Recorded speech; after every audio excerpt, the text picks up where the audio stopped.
Buenas a todas y a todos. Agradecemos, por favor, como siempre, que estén del otro lado bancando este proyecto que es La Runfla. Nuevamente estamos aquí en esta nueva temporada que iniciamos y la verdad que tenemos el privilegio, no hay otra forma de explicarlo, para comentar este primer encuentro. Tenemos al presidente actual del Comité Nacional de la Unión Cívica Radical, el señor Lionel Chiarella, ¿no? Exactamente. Así es. Un fuerte aplauso, por favor, para el invitado siempre. Muchas gracias a ustedes por la invitación. La verdad que está muy bien pronunciado, es Chiarella, pero en Venado y en el interior es Chiarella. Chiarella. Chiarella, ¿viste? Es decir, pronunciado concretamente Chiarella. Chiarella. Así ¿Origen? No, italiano. Es decir, en algún lugar perdiste el árbol genealógico en algún momento. Sí. Ok. Bueno, vos mismo dijiste originario de Venado Tuerto, Santa Fe. Venado Tuerto, provincia de Santa Fe, al sur de la provincia, una ciudad de 90.000 habitantes. Soy intendente desde el año 2019, reelecto en el 2023. Y Venado Tuerto es una ciudad de una fuerte impronta agrícola, industrial, y que tenemos algunas cucardas de ser la cuna de la marcha San Lorenzo.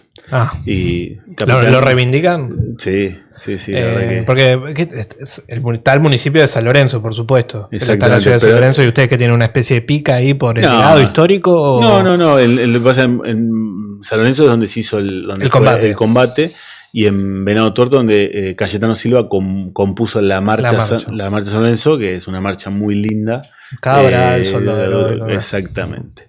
Así que, bueno, para nosotros es un gran orgullo ser parte de ese momento también de la historia argentina. Es decir, toda tu vida fuiste de Venado Tuerto, es decir, naciste ahí, naciste y criado. Nacido y criado en Venado Tuerto, después estudié en Rosario, en la época universitaria, y volví para trabajar, ser concejal. Fui concejal a los 26 años y a los 30 intendente. ¿Y tu familia cómo se componía? Es decir, vos naciste en el 88, ¿no? Yo nací el 18 de diciembre del 88. Ok, es decir, tenemos 37 años. 37 años. 18 de diciembre, campeón del mundo. Bueno. Linda fecha para festejar tu cumpleaños. Podría haber sido amarga, pero bueno, tuviste la suerte que sea épica, gloriosa. Tal cual. ¿Cómo se componía tu familia en ese momento? Mi vieja, docente, mi viejo técnico electromecánico. Ellos se divorciaron cuando yo tenía 3 años, mi hermana Natalia, y después tengo 2 hermanos, Agustina y Luciano, también por parte de mi papá. Estudié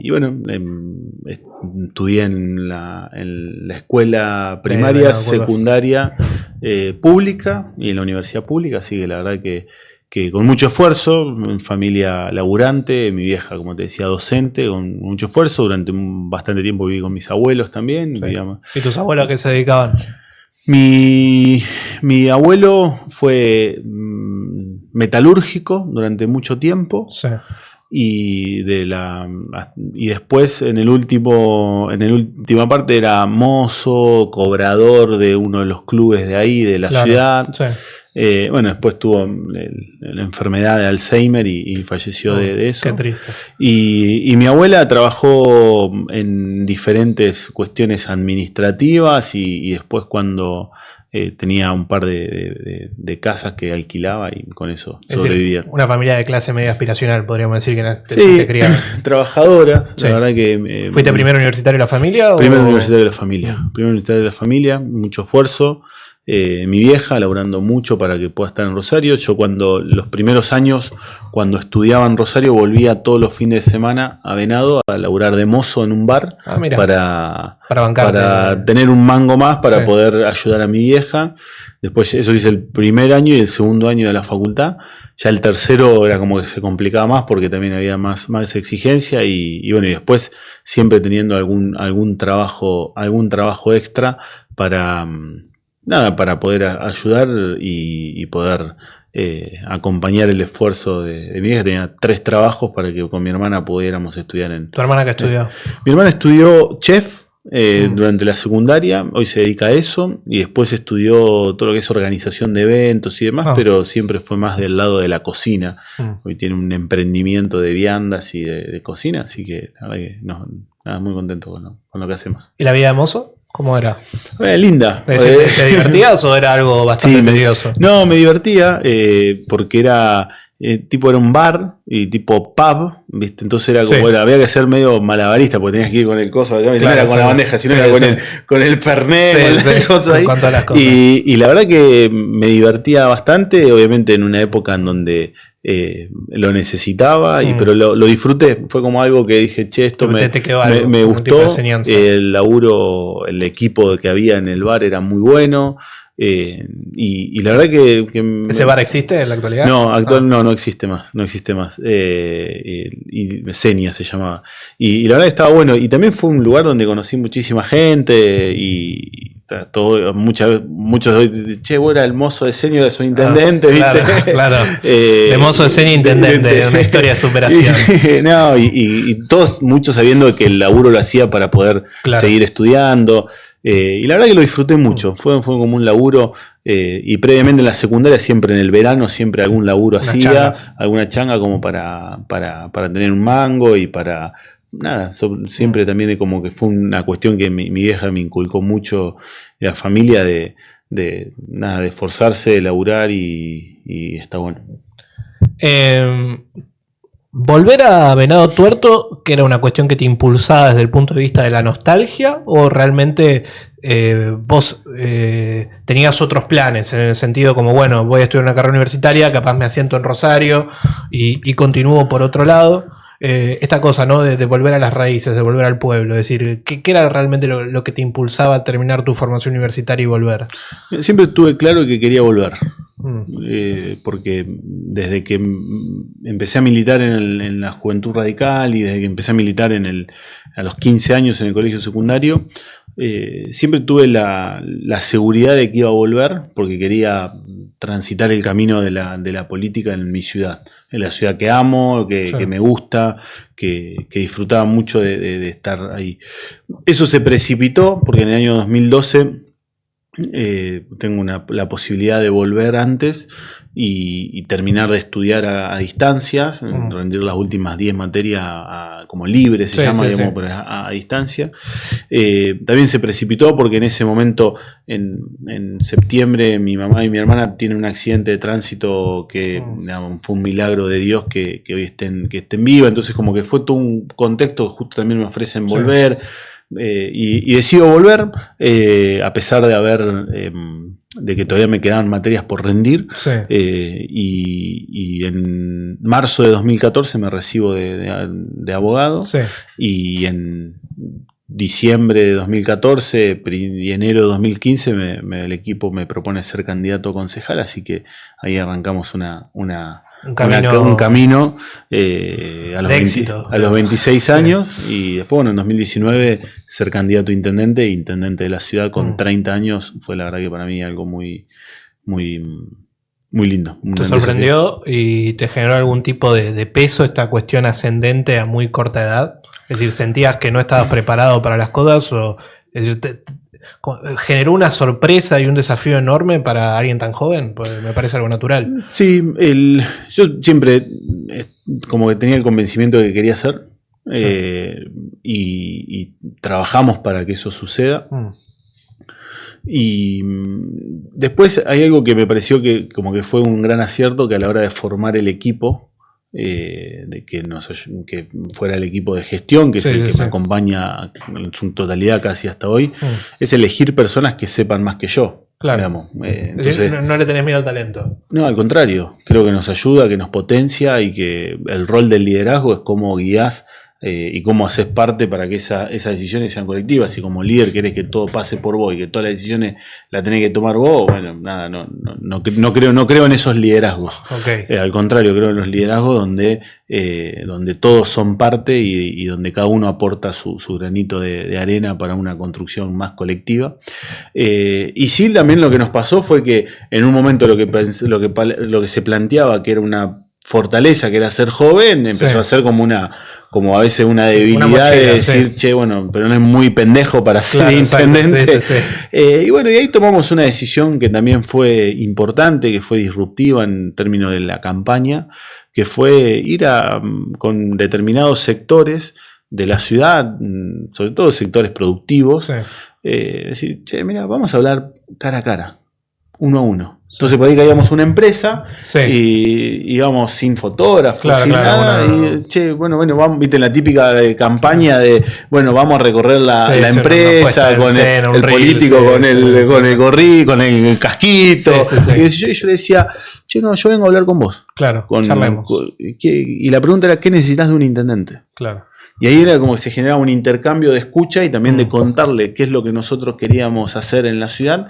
Y eso generó como una legitimidad muy importante dentro de un sector que quizás en algún momento tenía alguna duda. Y eso nos permitió consolidar un camino de cambio que venía pidiendo la ciudad.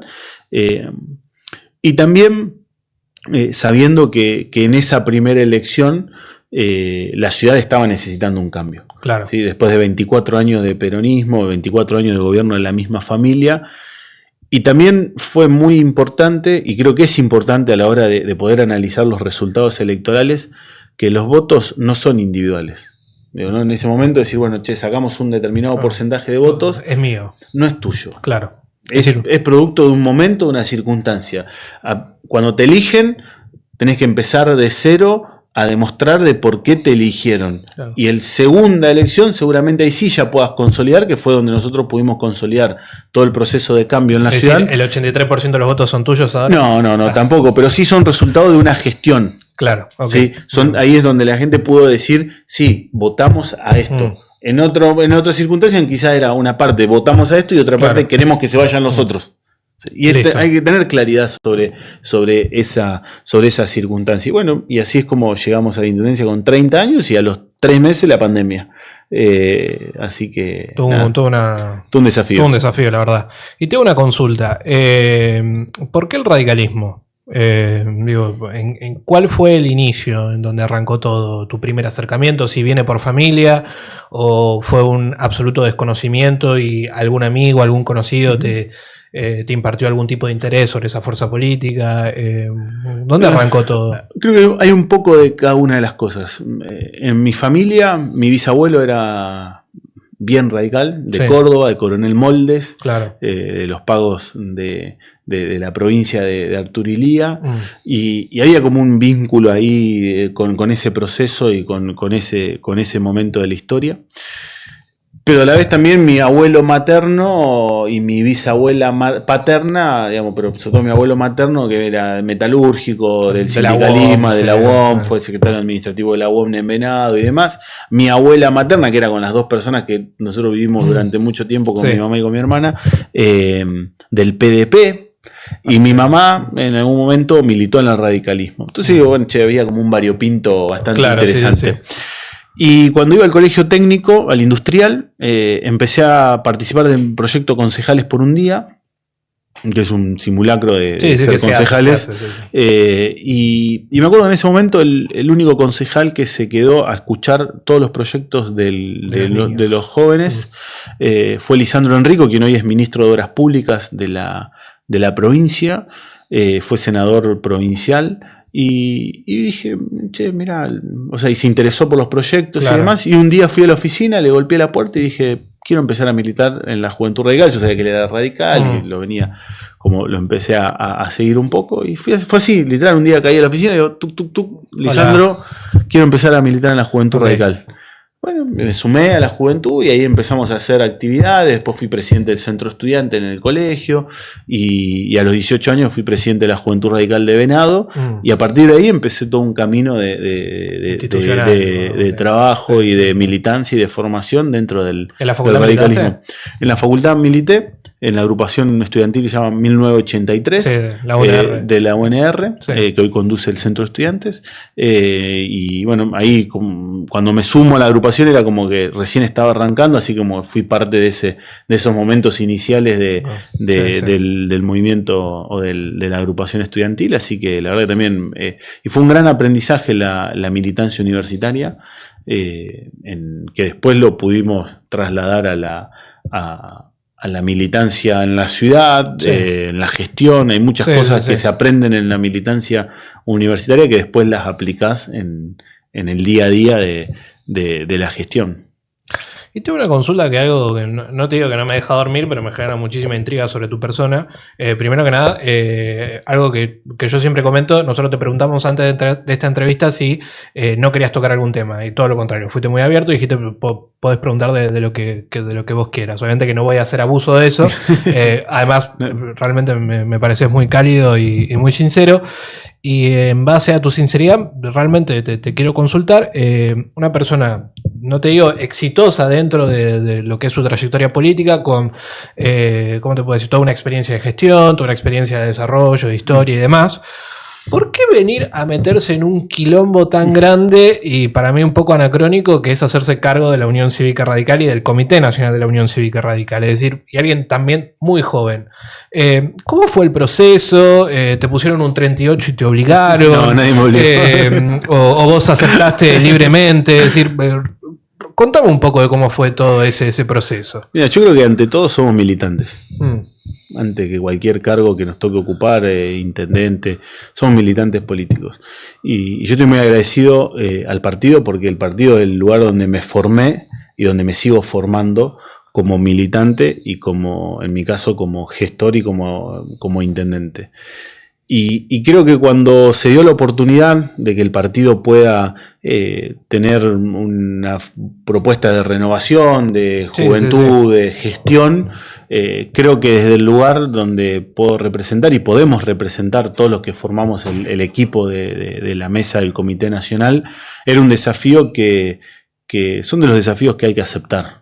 Que no hay que esquivarle. Para vos no, porque realmente le pusiste el pecho a las balas. Es decir, tranquilamente podrías haber dicho que no, quedarte en la comodidad de y creo que tenemos mucho para aportar al partido, y que no, si hay algo que no podemos hacer es mirar para otro lado. Entonces, así como nos gusta asumir esos desafíos, bueno, también tenemos nuestro granito de arena para aportar en poder lograr que el partido vuelva a ser un partido protagonista y poder aportar desde nuestra experiencia en la gestión, desde lo que podamos aportar de cada uno desde el lugar donde viene, con los que formamos parte de la mesa, un camino de unidad, de solidaridad y de protagonismo, por sobre todas las cosas eso. Y creo que estamos logrando algunas cosas en estos casi 5 meses, un poquito más de 5 meses de gestión, que son importantes para el radicalismo. Siempre se habla mucho de las cosas buenas del radicalismo. Creo que de las cosas buenas en el sentido como para una cuestión de autoestima, ¿no? De hacer una autoestima que suele estar muy bajo. En este sentido yo te quiero preguntar algo anacrónico a eso, es decir, una antinomia. ¿Qué sentís que es lo malo que tiene el radicalismo? ¿Cuál es, para vos, cuál es tu diagnóstico en base a los problemas, no te digo centrales, o ves cuestiones estructurales que tiene el radicalismo, que tiene que mejorar o que tiene que subsanar para reencauzar un proyecto muchísimo más validero, más sensato, de mayor relevancia en la sociedad? Nosotros lo planteamos con mucha claridad. Creo que uno de los desafíos del partido es dejar de hablar de la rosca y de las internas y hablar de los problemas que tiene la gente y de cómo lo resolvemos. Es decir, para vos el internismo afectó mucho al radicalismo en los últimos años. Sí, sin dudas, pero siempre.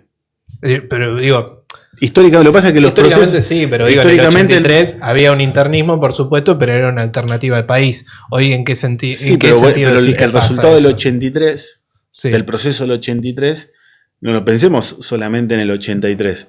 Pensarlo desde mucho antes. Sí, 1973 la fórmula. Exactamente. ¿No? Entonces empezar a mirarlo desde antes y cómo eso se va yendo. Y yo creo que lo que vos decís de la autoestima también es un gran, digamos, es un tema que el radicalismo. Nosotros gobernamos 513 municipios, 5 gobernaciones. Tenemos jóvenes en cada una de las ciudades. El otro día hicimos un congreso en la región centro, y en la región centro nomás eran 400 jóvenes de 4 provincias, de 3 provincias y la ciudad autónoma de Buenos Aires, que se juntaron un sábado a la mañana con un frío tremendo a debatir política y a poder trabajar. Y así pasa en cada una de las facultades, en cada una de las localidades, en cada una de las provincias. Mujeres que están movilizadas se hacen encuentros de mujeres el año pasado y se va a hacer en noviembre en Chubut, y van 1000 mujeres. Ahora decime qué estructura política partidaria a lo largo y a lo ancho de la Argentina tiene la estructura y la capacidad que tiene el radicalismo. Pero viste, siempre, muchas veces estamos con, medio cabizbajos. Bueno, hay que levantar esa autoestima y forma parte de los desafíos. Forma parte de... ¿Y para vos qué puede levantar el autoestima? Es decir, como vos me estás analizando que hay una materia prima capaz excepcional muy buena para llevar a cabo, es decir, cosas interesantes, pero capaz en el último tiempo ciertos procesos de conducción del partido no han podido relativizar esa materia prima en un proyecto, no te digo que no solamente entusiasma a la sociedad, sino que entusiasma al propio militante radical. ¿Qué sentís concretamente? Es decir, ¿qué análisis vos haces en perspectiva de eso? Es decir, ¿qué es lo que estaría faltando? Obviamente de tu órbita, porque, insisto, yo no te estoy haciendo responsable de nada, de 5 meses de gestión, y es muy difícil la tarea a la cual te has metido. Por eso me gustaría saber cuál es tu opinión en concreto al respecto sobre ese punto. Mirá, lo que creo primero es que no hay soluciones mágicas. Ok. ¿Sí? Que es todo parte de un proceso y de que tiene que ser un proceso que pueda ser ordenado y con un método, ¿no? Y que eso nos tiene que llevar a un resultado. ¿Cuál es el resultado que nosotros queremos llegar? Es que el radicalismo tenga un proyecto nacional. Y ese es el resultado que queremos. La base es esa, tener un proyecto nacional. Hoy no está ese proyecto nacional. Yo creo que hoy está en construcción. Ok. Digamos, que va pudiendo llevándose adelante a medida que vamos pudiendo consolidar un marco de unidad. Y el desafío del radicalismo y que nosotros nos proponemos, es construir un partido que sea en unidad, que unidad no significa uniformidad, sino respetando las diferentes miradas y matices que pueda tener el radicalismo dentro de sus variables internas. Sí. Un radicalismo solidario, sí, en donde lo que decimos es tiene que valer lo mismo dentro del partido el que gana que el que pierde, y cuando ganás tenés que ayudar al de al lado a ganar. ¿Sí? Y un radicalismo que pueda ser capaz de interpretar lo que la sociedad está demandando. Que lo logramos en los municipios, lo logramos en las gobernaciones, porque tenés 5 gobernadores que ganan elecciones, que gobiernan bien y que son eficientes. Bueno, eso hay que trabajar para que eso se pueda potenciar mucho más y que seguramente podamos tener, eso se pueda construir en una alternativa o en un proyecto nacional que pueda volver a tener al radicalismo como un partido protagonista. Que creo que ese es el paso que nos falta. Porque, digamos, en ese sentido también somos conscientes de que el partido ha perdido representación legislativa parlamentaria, sí, que el partido no ha podido consolidar un candidato a presidente en los últimos años, pero bueno, son los desafíos que se vienen. Y para vos esa cuestión de que el radicalismo no haya podido establecer, por ejemplo, un candidato a presidente, ¿tiene que ver con una cuestión de la agenda política o sentís que es un error propio de la dirigencia del radicalismo y del radicalismo? Es decir, no, yo creo que hubo momentos en la Argentina en donde tuvimos mayor posibilidad de protagonismo y otros momentos en donde esa interpretación de lo que la sociedad estaba buscando y estaba necesitando la han tenido otros partidos políticos. Y creo que en eso también hay que mirar hacia adelante. Creo que todos los procesos tienen aciertos y errores, pero que hoy nuestro desafío es mirar hacia adelante. Claro. Y cómo, con todo lo que se aprendió y con todo el valor de todos los dirigentes, porque todos tienen algo para aportar, todos tienen algo para sumar al radicalismo, empezamos a transitar este camino que estamos planteando. Y que creo que un gran primer paso fue la reunión que tuvimos la semana pasada. Una foto muy importante. Con los gobernadores. Yo te juro que no te digo que me entusiasmó, pero me sorprendió. Me sorprendió mucho. Siento que hace mucho no se podía lograr una foto de esas características, más con, no te digo personas o figuras que tienen posiciones un poco parceladas sobre ciertos problemas de la Argentina, pero me pareció interesante.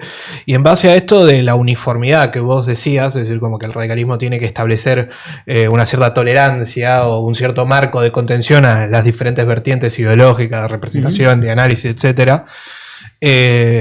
Sobre esos márgenes, es decir, es una cuestión de que las parcelas están bien determinadas, como diciendo, hay ciertos límites hacia la derecha, hacia la izquierda, hacia el centro, o el radicalismo tiene que tener mayor apertura y plasticidad ideológica, pongámosle, para concretar ser una alternativa o ser un núcleo de contención. Mira, yo creo que cuando vos llevas toda esa discusión a lo concreto de la gestión, sí, se resuelve gran parte de esa discusión. Porque cuando vos analizás los gobiernos que llevan adelante los 5 gobernadores, sí, ahí está la matriz de pensamiento de lo que implica hoy en esta Argentina que vivimos actualmente, qué es lo que el radicalismo puede representar. Que es un radicalismo que cree en un Estado eficiente, que cree en un Estado humano y que cree en un Estado que trabaje en la articulación con el sector productivo. Y en las 5 provincias que gobernamos, vos vas a ver un Estado eficiente, un Estado que invierte en infraestructura, un Estado que trabaja con el sector productivo y que las inversiones son en virtud de la demanda del sector productivo, y un Estado y un gobierno que le importa a la gente, que es humano, que tiene políticas sociales, que tiene política educativa, que tiene política de salud pública. Y en las 5 gobernaciones. Y para vos esa cuestión es una... ¿Cómo te puedo decir? Un gran activo. ¿Es un núcleo de conciencias básicas? Sin dudas. ¿O tiene que ver más con la cuestión de las lógicas interprovinciales? No, es una matriz de cómo entendemos el radical, cómo el radical entiende cómo se gestiona y cómo se gobierna. ¿Y por qué sentís que eso no se transpola a ¿cómo te puedo decir? Una conceptualización general de la gente sobre qué es el radicalismo? Bueno, ahí creo que es el desafío que tenemos para poder visibilizar esos modelos de gestión que le hacen bien a la política. Ok, entonces para vos, yo para tratar de entender un poco, ¿te parece más fundamental generar a cabo un consenso de ideas en base a las gestiones que ya están funcionando y las estructuras de pensamiento capaz las dejamos por otro lado? No, es que las estructuras de pensamiento están reflejadas en la gestión. Están reflejadas en la gestión. Cuando vos hablas con los teóricos, sí, bueno. ¿sí? Y ¿qué es lo que crees? Bueno, y hay cuestiones que no son debates sobre lo ideológico, sí, sino que tienen que ver con debates de sentido común. Y que hoy se plantean como una cuestión ideológica. Digo, te doy un ejemplo. Gastar menos de lo que se recauda, ¿es ideológico? No, bueno, en realidad sí, es sí, pero es principalmente de sentido común. Cualquier ideología sensata plantearía eso como base. Es cuestión de sentido común, y eso del superávit y todo lo que se plantea también incluso desde el gobierno nacional, no es algo que nació ahora. Lo venimos practicando desde... Yo soy intendente de 2019 y hace del 2019 que tengo superávit.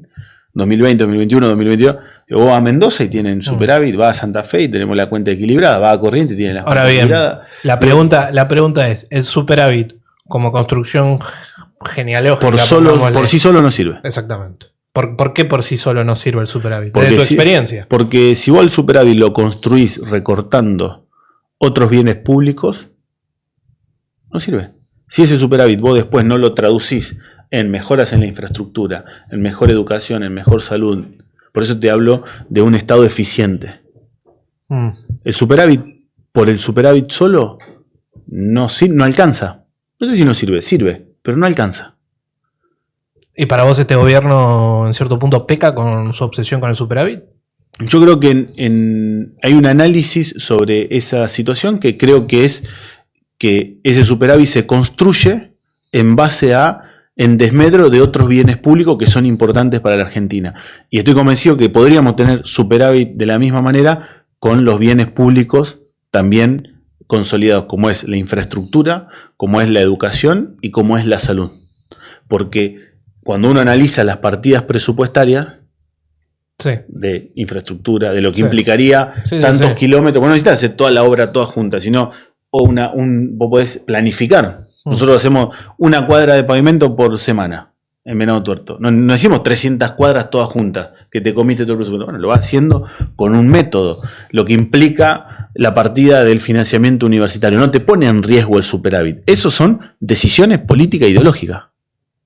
¿Se entiende? La diferencia. Absolutamente. Digamos, porque vos por algún lugar decís, che, aumento extraordinariamente los gastos reservados y recorto y toman decisiones. ¿En qué deciden recortar? Bueno, no hay más obra pública, no se aumentan los jubilados, no hay financiamiento para la educación, para la universidad, no hay. Bueno, son decisiones. Claro. Son decisiones. ¿Y el radicalismo dónde recortaría? No, yo creo que nosotros lo que generaríamos es, esto es contrafáctico, obviamente. No digo contrafáctico, pero suponete. No te digo que es futurología, digamos, ¿no? Obvio, no te digo futurología, pero pongámonos en un campo de experimentación básico, obviamente, en el cual podría decirse que el triunfante de las elecciones del año 2023 fue la Unión Cívica Radical, con este discurso de austeridad, obviamente, pero poniendo como base, como diciendo, bueno, no se va a tocar lo que es la cuestión previsional, no se va a tocar lo que es la cuestión de la educación, al contrario, se va a fomentar más en educación. Entonces, bueno, ¿qué nos queda para recortar? ¿Cuáles son realmente los beneficios o cuáles son las clases o los sectores que son más beneficiados en la Argentina con un Estado tan grande y tan desproporcionado para vos? Yo creo que hay que generar mejores condiciones para que se pueda producir más, y eso es invertir en infraestructura. Yo creo que hay que generar mejores condiciones para poder generar empleo y empleo privado, y eso es poder generar mayores condiciones y mayor articulación entre lo público y lo privado. Y después vos tenés que, para mí hay cuestiones que están vinculadas con los gastos que se generan de manera extraordinaria, los gastos reservados de la CIDE y demás, que creo que no se entiende de por qué son tan excesivos. Entonces, creo que ahí hay que hacer un análisis mucho más pormenorizado del presupuesto, y el presupuesto es una declaración de qué es lo que querés hacer y cómo lo querés hacer. Pero no hay ningún país que se haya desarrollado en la Argentina, si no es en el mundo, si no es a través de la inversión en infraestructura, si no es de la inversión en educación y si no es cuidando la salud pública. Y esto tiene que ver con una cuestión no solamente de qué es lo que pensamos, sino también es, bueno, cuando vos ves los países de alrededor, no necesitas irte a Europa, vos ves Brasil, ves Chile, ves Paraguay, ves Uruguay, bueno, crecen con esta cuestión. Ahora, dicho esto, también es importante destacar que el trabajo que se vino llevando adelante para que estas condiciones porque esto no era lo que teníamos, por supuesto, estas condiciones macroeconómicas sean favorables, una baja inflación, las cuentas ordenadas, bueno, creo que el desafío que se viene es ver si eso cambia hacia un mayor bienestar de la sociedad. Yo no veo... Es decir, para vos, Milei en cierto punto logró una cierta estabilidad fiscal y un cierto ordenamiento de las cuentas públicas que para vos debería rediseñarse la próxima gestión. Es decir, ¿planteas esto como un acierto por parte de la gestión del gobierno? Yo creo que hay cosas que se hicieron bien y creo que hay cosas que no se hicieron bien. Y que no estamos, o sea, que ¿Y para vos qué es lo que se hizo bien concretamente? Creo que ordenar las cuentas públicas es un acierto. Creo que bajar la inflación, sin dudas, era necesario que pueda verse un proceso. Veníamos de 200% de inflación. ¿Sí? Ahora, creo que eso tiene que estar acompañado de inversión en infraestructura, inversión en el sistema universitario, inversión en salud pública, en las políticas de mayor, en esto del recorte que se hizo con las personas con discapacidad es brutal, una ausencia de sensibilidad. Exactamente. Entonces creo que esas son las cosas en las cuales obviamente, pero lo otro, vuelvo a lo mismo, no tiene que ver con una cuestión ideológica. Vos hablas con todos los gobernadores, con la mayoría de los intendentes, nosotros tenemos superávit. Sí. Y tenemos las cuentas ordenadas. Esto es lo normal. Lo que necesitamos es construir un país donde haya sentido común, donde podamos decir, esto es lo normal y esto es lo que va a pasar y lo que va a trascender a la gestión de gobierno. Ahora, vuelvo a insistir con esto, el superávit por el superávit solo no alcanza. Superávit tiene que estar acompañado de inversión en infraestructura, de inversión en educación, de poder potenciar a los sistemas productivos de la Argentina y a nuestra industria nacional. Entonces creo que eso es lo que nosotros creemos. Por eso te hablo de un Estado eficiente y un Estado humano. Ok. ¿Humano en qué sentido? ¿A qué te referís con humano, con humanidad? Donde el radicalismo es un partido principalmente humanista. Yo, humano, creo que nos importa a la gente. Que cuando vos generás una acción y una política, ¿te importa lo que está pasando, el que está del otro lado, que es beneficiado o perjudicado por esa decisión que estás tomando? Te lo llevo a ejemplos concretos. Bueno. ¿No?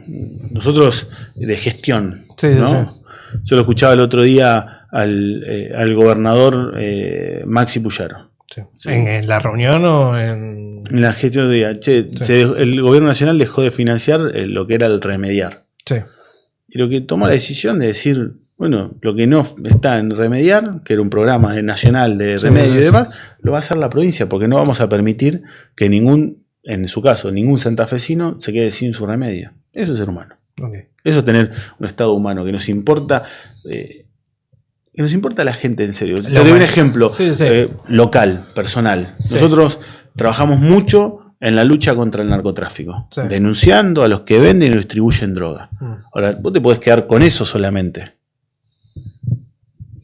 Ahora, nosotros hacemos eso y además tenemos un programa que se llama CREER, en donde brindamos un centro de día, talleres productivos y demás para que las personas que tienen consumos problemáticos puedan recuperarse y puedan encontrar otra forma de vida y un nuevo horizonte y una nueva vida, que no esté vinculado a las adicciones y a los consumos. Y cuando hay tensiones... Entonces, eso es... Che, a nosotros no nos importa lo que está pasando. Que tengo trabajadores municipales que no terminaron el secundario y hacemos un programa para que terminen el secundario. Y cuando hay tensiones entre, no quiero ponerlo así medio en lógicas muy banales, pero digo entre capital y humanidad, por así decirlo, entre ganancia y los sectores más desprotegidos. Para vos, ¿dónde se tiene que poner el foco siempre? No, para mí siempre se tiene que poner el foco en la humanidad. La gente. En la gente. Y en base a la gente, algo que me parece interesante consultarte es, ¿en la Argentina sentís que hay sectores corporativizados, privilegiados, que tienen privilegios excesivos?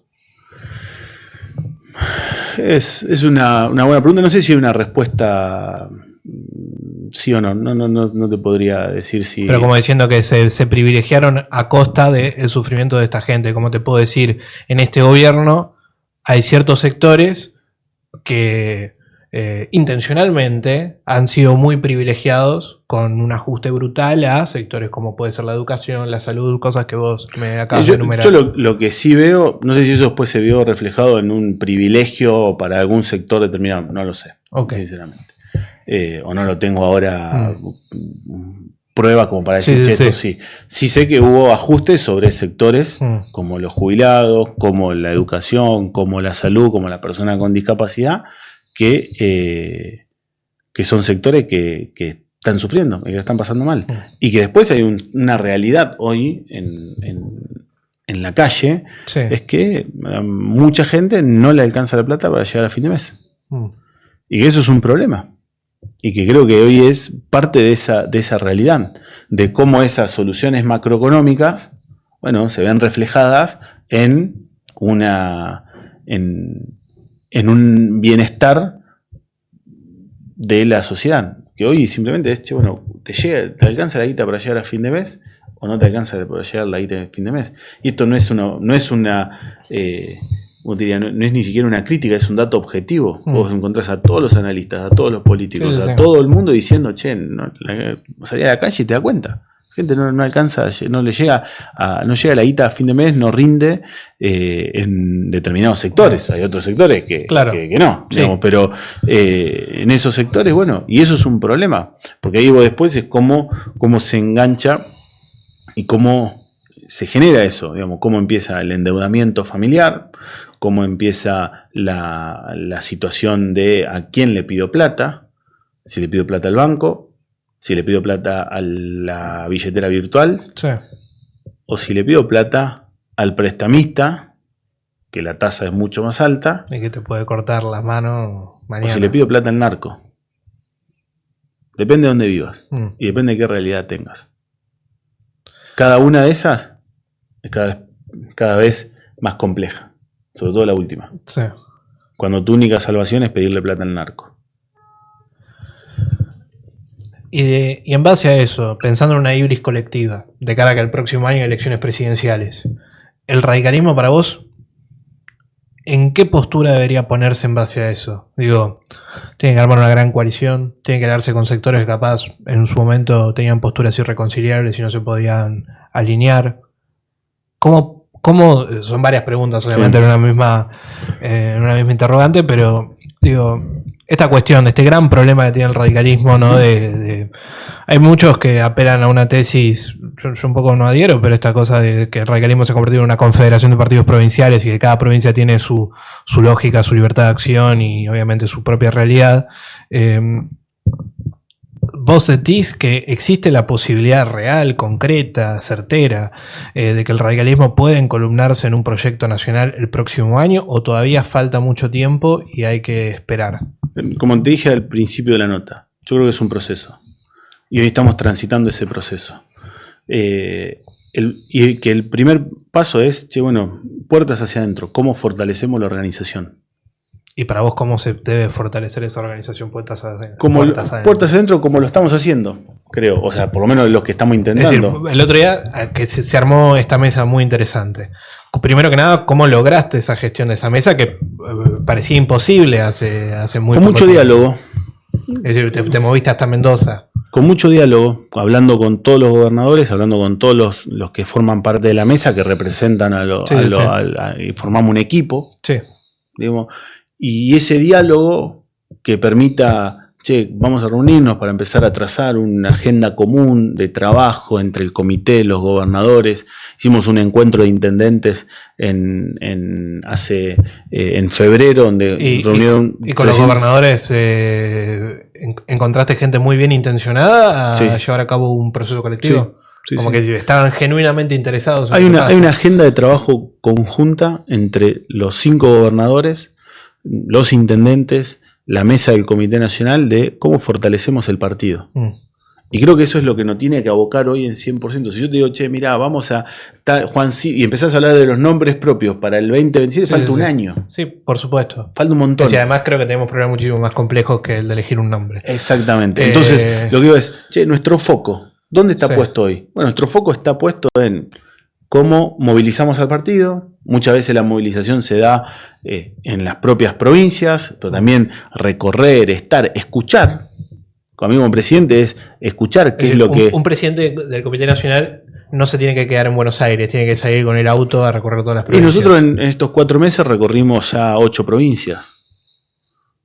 Digamos, hicimos... Muy bien, no es poca cosa. Hicimos, bueno, obviamente Santa Fe, hicimos el encuentro de intendente, estuvimos en Córdoba 2 veces, 3 veces en Córdoba, estuvimos en La Pampa, estuvimos en acá en la Ciudad Autónoma de Buenos Aires, pero no solamente en el comité, sino también en las actividades de la comuna. Ahora, en un rato, digamos, ya va a ser la 3ª, 4ª comuna que vamos a visitar.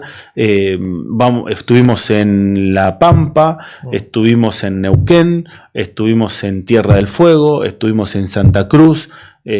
Vamos a hacer, el otro día estuvimos en Tandil, en el encuentro de juventudes.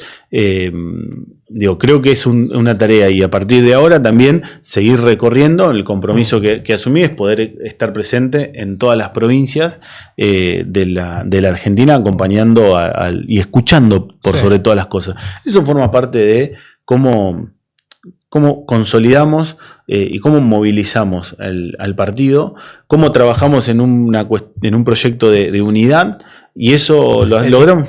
El proyecto de unidad no tiene que marginar a nadie, es decir, todos son como...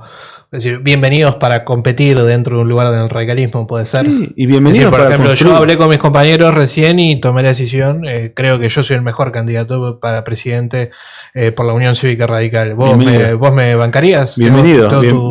Bienvenido a la... Perfecto. Y lo que junto los avales me presento en la lista. Y lo que digo es, y también me parece que hay un gran desafío en esto de cuidar el partido. Okay. ¿Sí? De que terminemos con esto de que un radical habla mal de otro radical.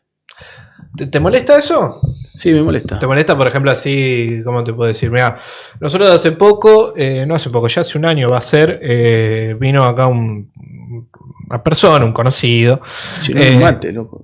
Nosotros no tenemos mate. No sé dónde está Touja. Touja sí tiene mate. Tenemos un conocido, ¿no? Un conocido que vino acá y dijo, no sé, se fue Mamo para mí, pero dijo un montón de cosas. Entre esas cosas, él hablaba concretamente que para él el radicalismo ya no es un partido a nivel nacional, que ya no existe, que no tiene ningún sentido, y que es el partido más exitoso de la Argentina porque, bueno, cumplió con la democracia, ya está, ya pasó, y ahora habría que explorar otro tipo de, no sé, de alternativas, no sé, de qué esté aquello. ¿A vos qué opinión te merece cuando la gente te dice que el radicalismo ya es una causa perdida? Como diciendo, ¿qué sentido tiene ser presidente del Comité Nacional si después cada uno hace lo que se le canta el culo? Vas a Mendoza, hacen una alianza con la Libertad Avanza, en Chaco hacen cualquier cosa, es decir, en Santa Fe también cada uno corresponde a sus lógicas provinciales, pero no te puedo decir que haya cierto organigrama de, bueno, es decir, la estructura provincial está subordinada a un proyecto nacional. ¿Qué opinión te amerita eso? No, yo creo que, a ver, primero no coincido, yo creo que el radicalismo es un partido que está de pie. Es decir, ¿vos coincidís que el radicalismo es un partido que está de pie? Sí. ¿Sentís que pecás de optimista o realmente es un diagnóstico? Es un diagnóstico que lo hago en estos, primero desde antes, pero lo hago después de haber recorrido en este corto plazo la provincia, y vos vas a Río Grande y tenés un comité donde hay 300 personas y donde vos decís, y tenemos un concejal nada más. Y vas a Ushuaia, y vas a Ushuaia, y vas y es un gran interrogante, ¿por qué tenemos 300 personas y tenemos un concejal? Bueno, pero tenemos 300 personas. Okay. Entonces ahí elegís si mirás el vaso medio lleno o el vaso medio vacío. Okay. ¿Sí? Y vas a Río Gallegos y en Santa Cruz tenés 5 intendentes y tenés militantes y tenés jóvenes, y vas a Córdoba y tenés la mejor universidad o de las mejores universidades del país, reconocida por su eficiencia, por su honestidad, y vas a Rosario y tenés a un gran rector, y venís a Buenos Aires y tenés la UBA, que es un orgullo para todo el país, y los pibes de la franja militando en ese sentido, y vas a La Pampa y te encontrás en una reunión de pronto donde en un mismo comité hay 22 intendentes y donde hay un proyecto de poder para decir, che, loco, queremos gobernar la provincia. Y vas a Mendoza y tenés un gobierno provincial que es muy bueno, y vas a Santa Fe y tenés más de 200 intendentes sobre 300, donde más del 70% lo gobierna el radicalismo, y un gran gobernador como es Maxi. O vas a Corrientes y tenés un gobierno provincial que gobierna con más de 15 partidos políticos, una coalición. ¿Y por qué después no juegan a nivel nacional todos juntos? ¿Cuál es tu diagnóstico al respecto? No, creo que ahí hay una cuestión que hay que trabajar hacia adelante y que forma parte de un interrogante, digo, ¿no? Yo coincido que primero hay que plantear el proyecto y después el candidato. ¿Cuál es tu proyecto? No, bueno, esto que venimos charlando. Sí, bueno, esta cuestión de humana, pongámosle, humana, con sensibilidad social, un pero primero para poder trabajar en eso es cómo vamos ordenando y cómo vamos transitando ese camino en el marco del contexto. Y ese contexto es, hoy nuestra tarea está puesta en fortalecer el partido. ¿Y el partido se fortalece con el diálogo o con qué? Con el diálogo. Con el diálogo. Sí, para vos el diálogo es la única herramienta posible. Es una de las herramientas y la gran herramienta necesaria para el partido. Gracias al diálogo y vamos logrando todo esto que estamos logrando. Lo que a vos te sorprendió. Claro. Che, loco, de un día para otro. A mí me sorprendió. Los gobernadores, los 5, porque Juan Pablo no pudo estar, pero mandó una nota. Pero. Che, los 5 gobernadores en el comité. Entonces digo, ¿a vos te gusta esa imagen? Gustar es una palabra. Digo, pero te entusiasma, me dijiste. Me entusiasmó, me pareció un signo sano de reconstrucción, pongámosle. Como diciendo, bueno, creo que les importa. Creo que por lo menos les importa lo que pase con el edificio de Alsina. Tal cual. Y el compromiso de todos los gobernadores fue, tracemos una agenda común, armemos una reunión con el Comité Federal, que es con los presidentes de los diferentes de todas las provincias. Tracemos una agenda de trabajo conjunta. Es decir, después del diálogo en el queharelismo histórico, ¿cuál es la siguiente etapa? No hay queharelismo. No hay queharelismo. No hay un proyecto colectivo. No, sí, ya sé, pero lo que te quiero decir, si bien es un proyecto colectivo, pido por favor que no te laves las manos, porque vos en cierto punto sos quien conducís ese proyecto colectivo, quien diagrama en cierto punto una hoja de ruta, ¿no es cierto? Es un equipo el que lo diagrama. Porque si yo lo tuviera que hacer solo. ¿Vos sos funcional a lo que dice el grupo? Sin duda.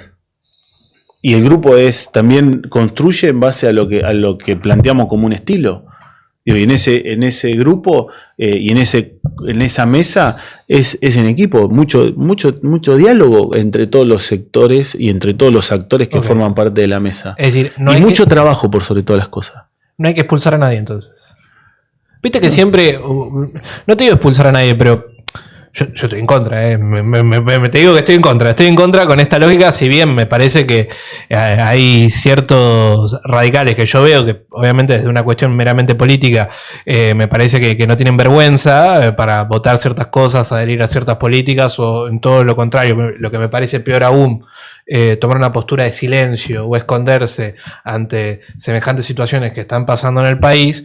Yo soy partidario que me parece que todas esas personas tienen por lo menos el derecho a expresarse de por qué lo hacen de esa forma, o tener por lo menos la honestidad intelectual dentro de un marco partidario, de decir, bueno, nuestra postura es la siguiente. Yo lo que noto en el radicalismo, y creo que hablo con un montón de jóvenes amigos, de lo que más nos genera muchísimo interrogante, por más de las buenas intenciones de la foto, ¿no? De juntarse y todo lo demás, es que siento que no hay sinceridad en las posturas que toman los diferentes dirigentes radicales, como diciendo, bueno, sí, vinieron a Buenos Aires, se juntaron todos, pero ¿qué garantía me da que si efectivamente, ¿por qué les tendría que creer ahora cuando años atrás en una convención, por ejemplo, donde habló Gerardo Morales y dijo el radicalismo va a tener un candidato a presidente, voy a ser yo o va a ser Facundo Manes, y después uno terminó con Horacio Rodríguez Larreta y el otro quiso competir, pero al fin y al cabo no pudo? Es decir, ¿por qué ahora debería creer? ¿Cuáles son realmente las expectativas o las perspectivas que me dirían que, che, esta vez es en serio? Bueno, yo creo que eso, después es una percepción individual. Sí, por supuesto. Yo creo que la confianza se construye, ¿no? Y esa confianza se construye en base a los hechos. Y también es parte del trabajo que estamos llevando adelante desde la mesa del comité. Es decir, bueno, nosotros nos comprometimos a trabajar de una manera.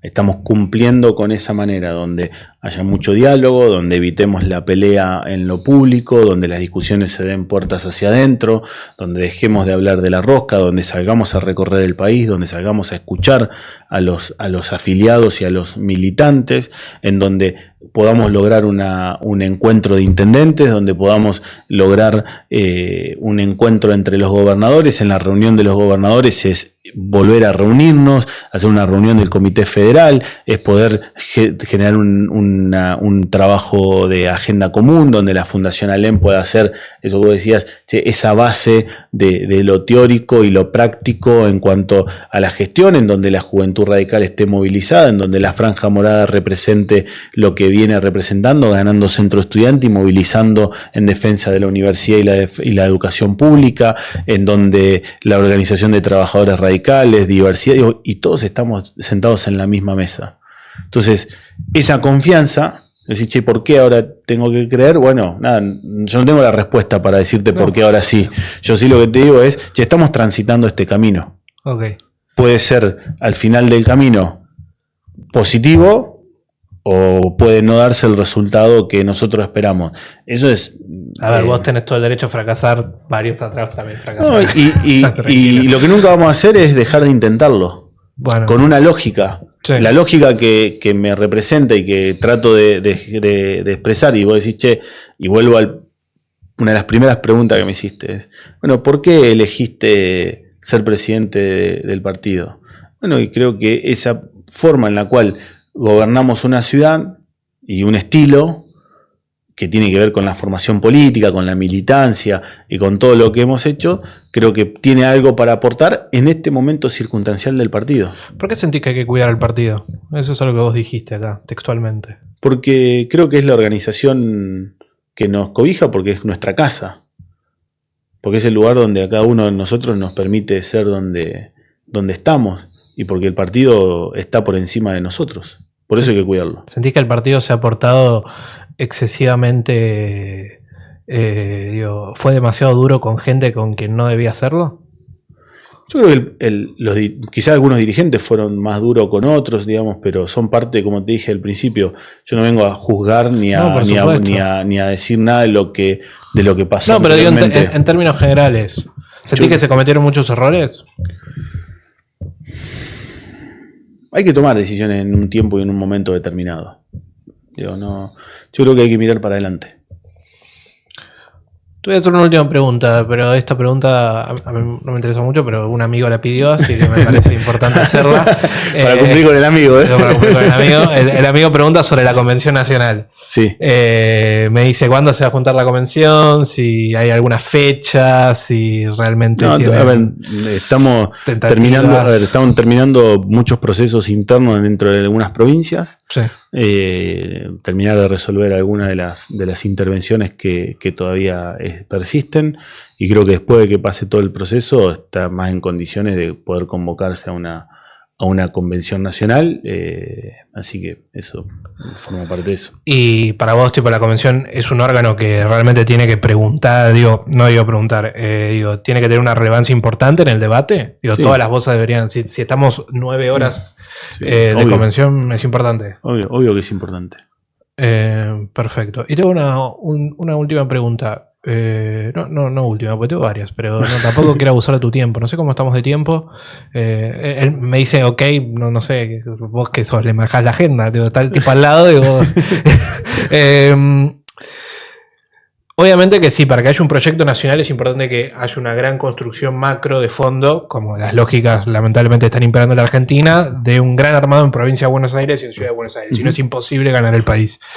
En ese sentido, creo que hay muchos dirigentes que han crecido en el último tiempo y te quería consultar sobre qué opinión te amerita si charlas, si tenés diálogo con Pablo Juliano, por ejemplo. Sí, con Pablo, excelente diálogo. Además, fue en diciembre, con Facu, fue a Venado, comimos un pollo asado en casa.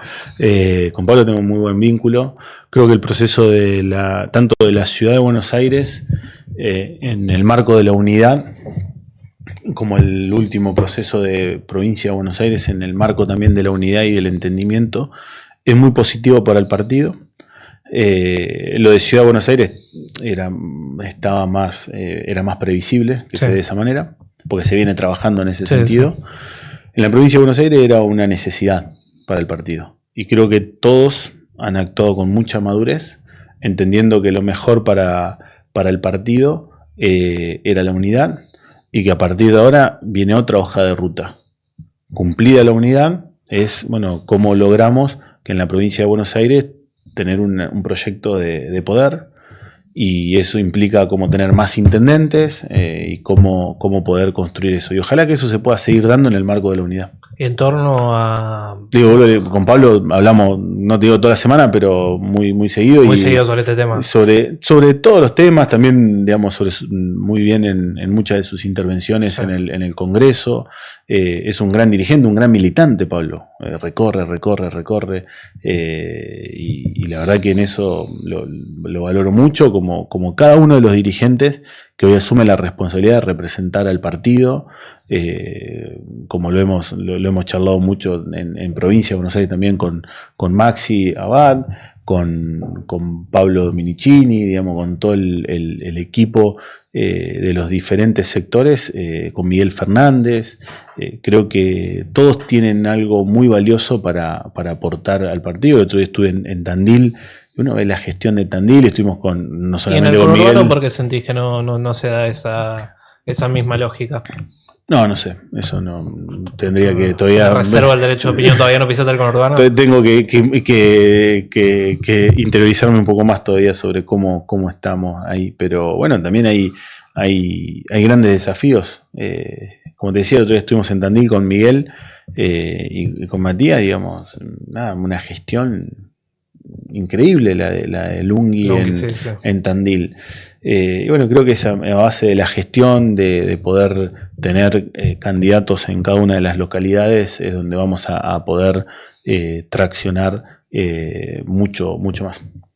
¿Te ves en una amplia coalición con Milei o sin Milei en el próximo año? No, yo creo que el radicalismo... ¿El radicalismo tiene que ser opositor a este gobierno? Primero, te hago esta pregunta. Me parece definición básica. No lo sabemos. Por eso se la preguntamos al presidente del partido. Mira, yo creo que, a ver, como dije, hay posturas y como lo planteamos en algunos temas en los cuales no estamos de acuerdo y lo manifestamos. Ahora, creo que eso es de sentido común. No, hay cosas en las cuales no estamos de acuerdo y vamos a decir, che, en esto no estamos de acuerdo. Y en otras cosas en las que sí vamos a estar de acuerdo y dijimos, sí, esto sí estamos de acuerdo. Y acompañamos porque era necesario, porque era por ejemplo, importante. Entonces digo, eso en una construcción de mucho más, no es ni una cosa, digo, en el sentido me parece que hay cosas en las cuales podemos estar de acuerdo con algunas decisiones que toma el gobierno y otras cosas en las que no, y con las que no estamos de acuerdo decimos, no estamos de acuerdo en esto. Y eso no te convierte ni en una cosa ni en la otra, ni te convierte en oficialista ni en opositor. No somos ni opositores ni oficialistas. Bueno, pero para mí el etiquetarte en alguna cuestión, todo está mal o todo está bien, no es lo razonable. No, obvio que no es razonable, porque la vida no es así. Pero lo que quiero decir sobre... Entonces, si la vida no es así, ¿por qué lo llevamos al ámbito de la política? Bueno, pero por ejemplo, no digo para ser absolutistas en ese sentido, pero por ejemplo, qué sé yo, Alfonsín en los 90 era absolutamente opositor al modelo económico que llevaba a cabo Menem, pero sin embargo planteó un cierto consenso para llevar a cabo, por ejemplo, lo que fue la reforma constitucional de 1994. Es decir, él en cierto punto consensuaba en ciertas cosas, pero tenía unas ciertas cuestiones básicas, es decir, mira, estoy absolutamente, y me planteo como oposición de poder hacia vos en ese sentido, porque tengo otro programa que plantear. En ese sentido, me parece algo importante consultarte, es si sentís que el radicalismo tiene ese programa que lo lleve a tener como una cierta vocación de poder o de alternativa, o todavía es algo que tiene que construirse en este proceso. Yo creo que es algo que tiene que construirse en el proceso, y sí creo que nosotros en el gran debate de la Argentina, yo creo que el gran debate es, bueno, ¿cuál es el rol que cumple el Estado? Bueno, sí. ¿Sí? ¿Para vos el Estado tiene que estar presente o tiene que estar ausente? No, para mí el Estado tiene que ser eficiente y humano. Eficiente y humano. Es decir, pongamos la lógica socialdemócrata, tanto Estado, tanto mercado como sea posible y tanto Estado como sea necesario. Y lo que creo es eso, porque vos decís, che, es un Estado presente y que no te resuelve los problemas, sí, y que además estaba atravesado por la corrupción. Bueno, eso no le funciona a Argentina. Ahora, el Estado ausente, donde se retira y donde, che, no venimos, nosotros no creemos en la concepción, y esto es una cuestión, en que hay que destruir el Estado. No, por supuesto que no. Nosotros creemos en otra lógica del Estado, en donde sea eficiente. ¿Qué implica la eficiencia? Bueno, resultados. Al menor costo muchas veces posible y humano, porque con la gente adentro. Pero por sobre todas las cosas, con la gente adentro y con resultados. Que le podamos resolver los problemas a la gente. ¿Necesitamos una Argentina humana? Yo creo que necesitamos una Argentina que pueda hablar más y en términos de la... Y vos sabés que en estos tiempos... mira, el otro día veía algo muy interesante y creo que es así, digamos, en los tiempos de la inteligencia artificial, del avance de la tecnología, de muchos debates que se dan, creo que lo más revolucionario es lo humano. Estamos concluyendo esta entrevista. No sé si vos la pasaste bien, si la pasaste mal. Si la pasaste mal, lo podés decir tranquilamente. ¿Por qué le voy a pasar mal? Hay gente que la ha pasado mal, Hay gente que la ha pasado mal aquí. Pero bueno, le mandamos un saludo a esas personas. Hacemos siempre una última pregunta para cerrar. Si le tenés miedo a morirte. ¿Tenés miedo a morirte? No, plata y miedo nunca tuve. ¿Estás seguro? Mirá que salí de acá y te un bobazo, Denuncio a los narcos, con nombre y apellido. Y voy y los denuncio en la justicia. Y cuando voy a declarar en contra de los narcos, que los tengo enfrente, ese voy a tener miedo. ¿Sos papá? Todavía no. Pues eso creo que justifica mucho. Yo no soy papá, pero dicen que cuando uno tiene un hijo son otras cosas. Pero tengo familia. Ok. ¿Y no tenés miedo por tu familia cuando haces eso? No. No hay un debate así como diciendo hasta qué punto mis acciones están perjudicando la seguridad o la vida de mi familia. Fue una charla que tuvimos con mi familia, con mi esposa, con mi actual esposa, actual porque me casé hace 2 meses, no porque haya tenido felicitaciones, felicitaciones. Con Nani, con mi vieja, con mi hermana, con mi viejo, y en un momento en donde se había puesto muy heavy muy pesado el tema de las amenazas, y tuve un acompañamiento. Me dice, ¿vos crees que está bien? O sea, ¿vos crees que es el camino correcto? Sí, le digo, yo no puedo quedar callado, no puedo mirar para otro lado. Me dice, bueno, nosotros te vamos a acompañar y te vamos a respaldar, y para mí ese es el gesto de amor más importante que puedo recibir. Por lo cual no tengo miedo, y creo que la política hoy necesita de esto, necesita no de lo que nosotros, lo que yo, digamos, lo que digo, pero necesita de honestidad y necesita de coraje para poder afrontar los problemas que hay que afrontar. Bueno, muchísimas gracias por tu tiempo. No, por favor, gracias a ustedes, felicitaciones y a disposición como siempre. Un saludo a toda la audiencia. Muchas gracias. Vamos por cerrar la transmisión, muchachos.